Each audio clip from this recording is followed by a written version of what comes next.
Tonight, a Pleasant Prairie teenager is recovering at Children's Hospital. He was hit by a train early this morning. The 16-year-old was walking on the train tracks, but he apparently never heard the train until the last second. Our Tammy Hughes is holding the problem right in her hands. She joins us now. Tammy. This is why. Earbuds. Police say he was listening to music while he was walking on the tracks on his way to school.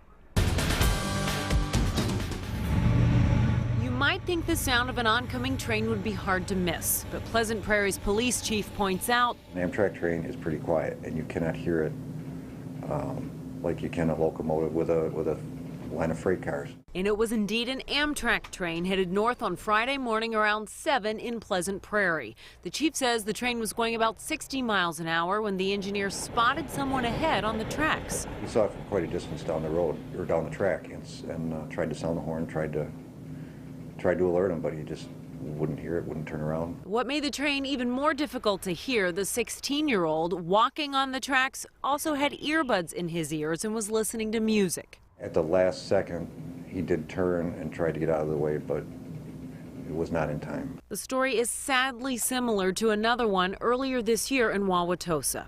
11-year-old Joey Kramer was also headed to school with earbuds in, and he walked right into the path of a train at 68th and State Streets. Joey, unfortunately, was killed. The Pleasant Prairie teen is expected to survive, but at least one student told us teens should probably take at least one of the earbuds out. I pull out of Indian Trail parking lot and kids already have both headphones in and they can't hear a honk.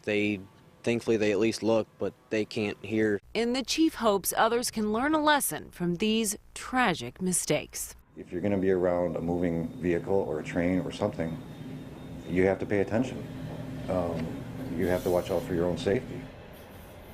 Now, because the teen did move at the last second, the chief said most of his injuries are on the right side of his body.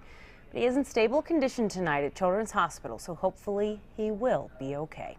Reporting live in the newsroom, I'm Tammy Hughes, Fox 6 News. I don't think I can ever remember a case where someone was hit by a train and lived, so it sounds like they're at least somewhat hopeful. It is. I mean, he didn't hear it for the most part, but something at the last second. It sounds like he heard it right at the very end, and that likely saved his life. Oh, luckily. Thank you, Tammy. The man accused of killing his friend inside a Papa John's pleading not guilty.